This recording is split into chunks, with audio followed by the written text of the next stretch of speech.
Bapak, Ibu, saudara-saudari yang terkasih dalam Tuhan kita Yesus Kristus. Sebelum kita membaca dan merenungkan firman Tuhan, marilah kita semua satu hati dalam doa. Mari kita berdoa.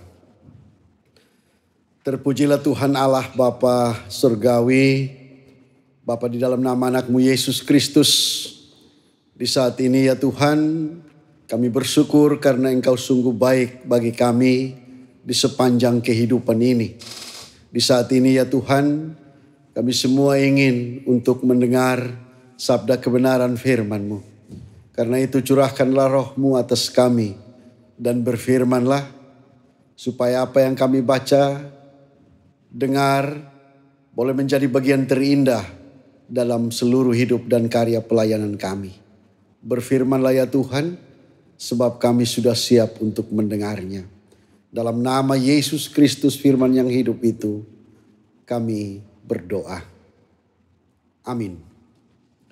Bapak Ibu Saudara kekasih Tuhan, bagian firman Tuhan yang akan kita baca bersama dan renungkan terambil dari Injil Yohanes pasal 20 ayat 19 hingga ayatnya yang ke-29. Saya akan membacakan bagian firman Tuhan ini untuk kita semua. Ketika hari sudah malam pada hari pertama minggu itu, dan murid-murid berada di suatu tempat dengan pintu-pintu terkunci, karena mereka takut kepada para pemuka Yahudi. Datanglah Yesus dan berdiri di tengah-tengah mereka dan berkata, "Damai sejahtera bagi kamu." Sesudah berkata demikian, ia memperlihatkan tangan dan lambungnya kepada mereka. Murid-murid itu bersukacita ketika mereka melihat Tuhan. Kata Yesus sekali lagi, "Damai sejahtera bagi kamu. Sama seperti Bapa mengutus aku, sekarang aku juga mengutus kamu." Sesudah berkata demikian, ia mengembusi mereka dan berkata, "Terimalah Roh Kudus. Jikalau kamu mengampuni dosa orang, dosanya diampuni. Dan jikalau kamu menyatakan dosa orang tetap ada, dosanya tetap ada." Thomas, salah seorang dari ke-12 murid itu yang disebut Didimus, tidak ada bersama mereka ketika Yesus datang. Jadi kata murid-murid yang lain itu kepadanya, "Kami telah melihat Tuhan." Namun Thomas berkata kepada mereka, "Sebelum aku melihat bekas paku pada tangannya, dan sebelum aku menaruh jariku ke dalam bekas paku itu, serta menaruh tanganku ke lambungnya, sekali-kali aku tidak akan percaya." 8 hari kemudian murid-murid Yesus berada kembali dalam rumah itu, dan Thomas bersama mereka. Sementara pintu-pintu terkunci, Yesus datang dan berdiri di tengah-tengah mereka dan berkata, "Damai sejahtera bagi kamu." Kemudian ia berkata kepada Thomas, "Taruhlah jarimu di sini dan lihatlah tanganku. Ulurkanlah tanganmu dan taruhlah ke lambungku. Jangan engkau tidak percaya lagi, melainkan percayalah." Thomas menjawab dia, "Ya Tuhanku dan Allahku." Kata Yesus kepadanya, "Karena engkau telah melihat aku, engkau percaya. Berbahagialah mereka yang tidak melihat, namun percaya." Demikian jauh firman Tuhan untuk kita, dan berbahagialah setiap kita yang membaca, mendengar, dan teristimewa siap untuk melakukan firman dalam sisa hidup. Salam, Bapak Ibu Saudara-saudari kekasih Tuhan. Setelah Paskah atau setelah kebangkitan Tuhan Yesus, tentu kita tahu bahwa sekarang ini kita sedang berada di masa-masa penampakan Tuhan Yesus. Dan selain itu, sebagai gereja Masih Injili di Timur, kita sedang berada di minggu kedua di bulan budaya. Dan satu tema yang ditawarkan oleh Majelis Sinode bagi kita di minggu ini adalah sentuhan fisik yang memulihkan. Tema ini tentu dikemas dari teks yang sudah kita baca bersama dari Yohanes 20 ayat 19 sampai ayatnya yang ke-29. Bapak Ibu Saudara kekasih Tuhan, bicara tentang sentuhan fisik, maka yang dimaksud dengan sentuhan fisik tentu mengacu pada kontak fisik antara dua individu. Ini bisa berupa berbagai bentuk, mulai dari yang ringan dan singkat hingga yang intens dan berkepanjangan. Tentunya definisi yang lebih detail terkait dengan sentuhan fisik itu mencakup beberapa aspek. Yang pertama, jenis sentuhan. Sentuhan fisik dapat berupa sentuhan yang disengaja. Misalnya, kita berjabat tangan, berpelukan, ciuman, atau juga sentuhan yang tidak disengaja. Misalnya bersenggolan di tempat ramai, di pasar misalnya. Karena itu intensitasnya pun beragam. Dari sentuhan ringan hingga sentuhan yang kuat. Nah, yang kedua, konteks sosial. Arti dan interpretasi sentuhan fisik sangat bergantung pada konteks sosial dan budaya. Apa yang dianggap wajar dalam satu budaya mungkin dianggap tidak pantas di budaya yang lain. Misalnya budaya cium sabu misalnya. Bagi orang sabu pada umumnya itu diterima. Tetapi mungkin budaya orang lain itu mungkin belum bisa diterima. Bahkan dalam satu budaya, arti sentuhan fisik itu dapat bervariasi tergantung pada hubungan antara dua individu.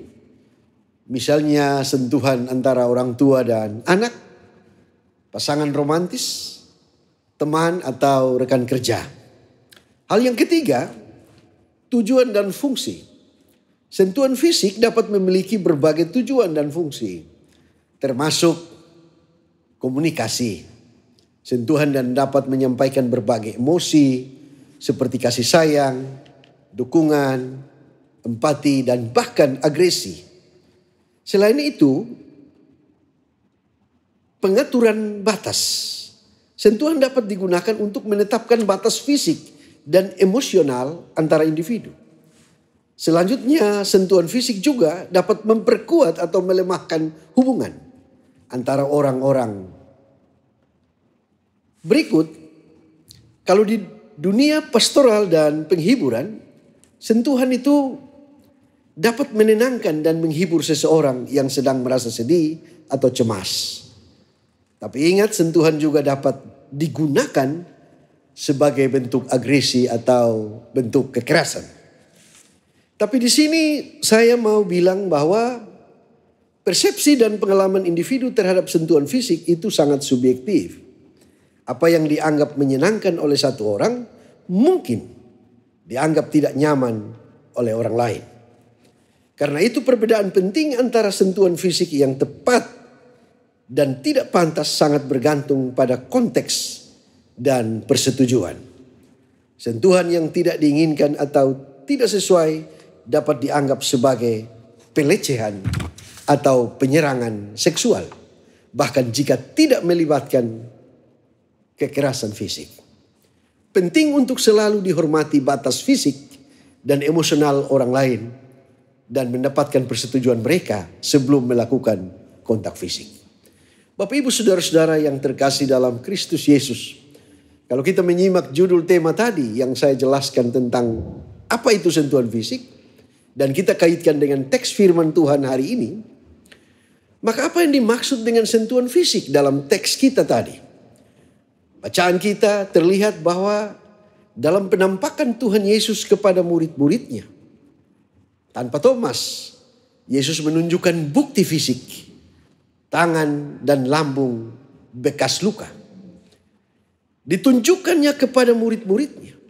pada saat ia menampakkan diri kepada mereka. Selanjutnya Thomas diberitahu tentang kebangkitan itu. Dan Thomas bilang kepada rekan-rekannya yang lain. Dia bilang bahwa sebelum aku melihat bekas paku pada tangan dan mencucukkan tanganku ke dalam lambungnya, sekali-kali aku tidak akan percaya. Rupanya Bapak Ibu, Thomas, dia sangat membutuhkan bukti fisik tentang kebangkitan Tuhan kita Yesus Kristus. Bapak Ibu saudara, 8 hari kemudian Yesus menampakkan diri lagi kepada Thomas. Dan di saat itu Yesus meminta Thomas bukan saja lihat, tapi Yesus meminta untuk ia memberikan sentuhan fisik terhadap bukti kebangkitannya. Bapak Ibu kekasih-kekasih Tuhan, bacaan ini menolong kita memiliki sebuah pandangan baru tentang arti perjumpaan secara langsung sebagai bukti nyata tentang sesuatu, terutama tentang kebangkitan Tuhan Yesus Kristus. Ada beberapa hal yang perlu kita perhatikan dari teks ini. Yang pertama, bahwa Tuhan Yesus yang sudah bangkit itu adalah sebuah kabar sukacita. Jadi kebangkitan Yesus itu kabar sukacita. Yesus membuktikan kata-katanya bahwa bait Allah telah ia runtuhkan. Dan ia juga telah membangunnya dalam waktu 3 hari. Yesus telah mengalahkan maut.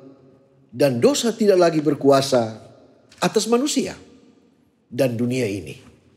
Dalam konteks bacaan kita saat ini, selain para perempuan, murid-murid baru mendengar kebangkitan Yesus dan belum pernah bertemu secara langsung, secara fisik dengan Yesus. Mereka masih diliputi dengan ketakutan kepada petinggi agama Yahudi saat itu. Hal yang kedua yang kita perlu lihat dari teks kita tadi, bahwa sekalipun pintu-pintu dalam keadaan terkunci, Yesus hadir di tengah-tengah para murid dan menyampaikan sebuah sentuhan, yaitu menyatakan damai sejahtera bagi kamu. Tuhan Yesus hadir secara fisik dan ada sentuhan dari Yesus yang luar biasa, sentuhan kata-kata yang luar biasa, yaitu damai sejahtera bagi kamu. Kehadiran Yesus secara langsung, bertemu secara fisik, tentu menghilangkan ketakutan dan juga mungkin keraguan akan informasi yang pernah disampaikan oleh para perempuan tentang kebangkitan itu. Jika sebelumnya hanya mendengar, kini mereka melihat secara langsung. Rasa takut kini berganti dengan sukacita tatkala Yesus hadir dan menyatakan sentuhan bagi mereka. Hal yang ketiga, dalam penampakan saat itu, Yesus membuktikan bahwa benar ia telah bangkit. Dan memperlihatkan bekas paku pada tangan dan bekas luka pada lambungnya. Ada bekas luka karena paku dan ada bekas luka karena tombak. Ini sebuah bukti yang Yesus mau nyatakan kepada mereka. Hal yang keempat, bahwa Yesus juga memberi sebuah sentuhan yang luar biasa, yakni memberikan Roh Kudus dan memberi mereka kuasa untuk melepaskan kuasa dosa atas sesama. Hal yang kelima, ini yang menjadi sedikit ganjalan bagi salah satu murid. Dalam pertemuan itu Thomas atau yang disebut Didimus tidak hadir. Pertemuan pertama. Ketidakhadiran Thomas secara fisik yang membuat dirinya tidak percaya akan berita yang disampaikan oleh murid-murid yang lain. Bapak Ibu kekasih Tuhan, keraguan Thomas ini terjadi karena beberapa faktor. Bagi Thomas, dia sangat membutuhkan bukti fisik. Bagi Thomas, berita tentang kebangkitan Tuhan Yesus tidak dapat dipercayai sebelum ia melihat secara langsung. Sebelum ada pertemuan secara fisik, berhadapan muka dengan muka, dan ada sentuhan secara fisik. Rupanya cara pandang Thomas berubah ketika ia telah melewatkan satu pertemuan bersama. Jadi dalam pertemuan pertama Thomas tidak ada. Justru ketidakhadiran Thomas itulah yang merubah cara pandang Thomas. Yang keenam, dalam bacaan kita tadi dikemukakan bahwa 8 hari kemudian Yesus hadir secara fisik untuk membuktikan kebangkitannya. Khusus kepada Thomas yang selalu meminta bukti fisik. Bahkan meminta sentuhan fisik. Di saat Tuhan Yesus hadir lagi, Yesus meminta Thomas untuk menyentuhnya secara fisik pada bagian tubuh yang Thomas katakan. Dan di saat itu, seketika itu juga Thomas menjadi percaya. Hal yang terakhir, yang ketujuh.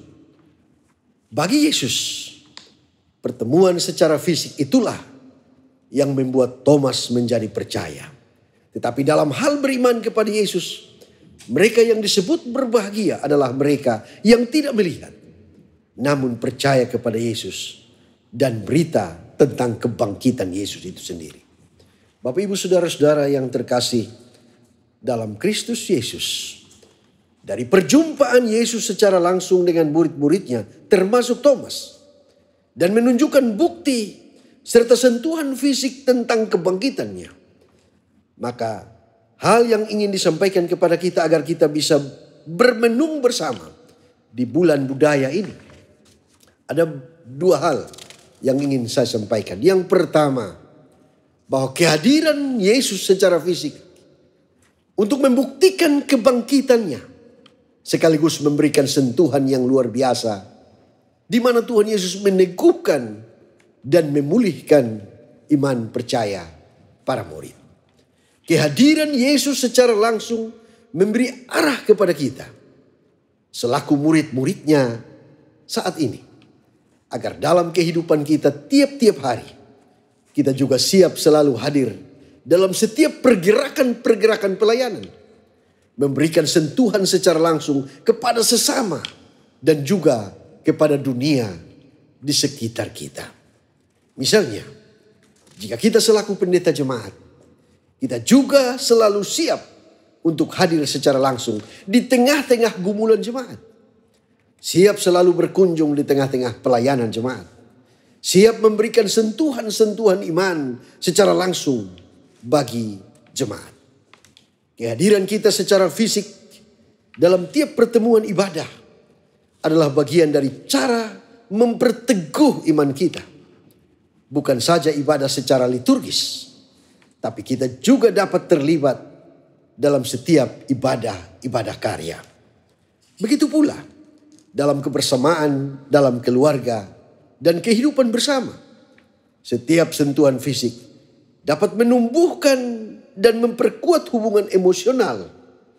Sentuhan fisik pun dapat memulihkan relasi yang kurang baik, seperti pelukan Esau dan Yakub. Kita juga mesti siap untuk selalu berbagi kasih dengan sesama kita. Contoh, kita mesti selalu berbagi kasih dengan seisi rumah kita. Kemudian dengan tetangga-tetangga kita. Dan seterusnya sampai ke ujung bumi. Yang mengherankan adalah Bapak Ibu Saudara-saudara, terkadang kita ditanya, hobimu apa? Kita kadang jawab, hobi saya traveling, berjalan keliling dunia. Ya, hobi traveling, tapi terkadang kita tidak pernah berkunjung ke rumah-rumah tetangga. Ini menjadi soal bagi kita. Jadi sentuhan-sentuhan fisik di tetangga-tetangga kita tidak menjadi hal yang relevan dalam konteks kita. Di media sosial, misalnya Facebook. Facebook kita punya teman di dunia maya 5.000 orang. Tapi dalam kampung sendiri, di gang kita, rumah kita, semua musuh. Tidak ada yang menjadi teman. Tidak ada sentuhan-sentuhan yang berharga untuk sesama kita di sekeliling kita. Ini menjadi tantangan kita. Sehingga sentuhan fisik yang Yesus nyatakan kepada murid-muridnya, menyatakan damai sejahtera itu, memberi inspirasi bagi kita untuk bagaimana kita pun, di mana saja kita berada, kita memberikan sentuhan-sentuhan yang terbaik bagi keluarga kita, bagi tetangga kita, dan bagi dunia. Bapak Ibu Saudara-saudara, setiap kehadiran kita tentu memberi berkat tersendiri bagi dunia di mana kita berada. Sentuhan positif kita memberikan inspirasi baru bagi sekitar kita untuk bertumbuh dan berkembang. Inilah yang dimaksud dengan ibadah karya yang nyata bagi dunia. Tetapi ingat, jika setiap sentuhan fisik yang menimbulkan kekerasan hanya menimbulkan pedih bagi sesama dan diri sendiri, termasuk alam ini. Mari kita ciptakan budaya yang bersahaja bagi sekeliling kita. Berikan sentuhan-sentuhan positif bagi dunia di sekeliling kita. Yang terakhir, yang kedua, selain sentuhan fisik, seperti Yesus katakan bahwa iman dapat tumbuh dari pendengaran dan rasa percaya yang sungguh. Saat ini kita tidak melihat Yesus secara fisik, tapi kita merasakan berkat-berkat dari Yesus dalam hidup kita.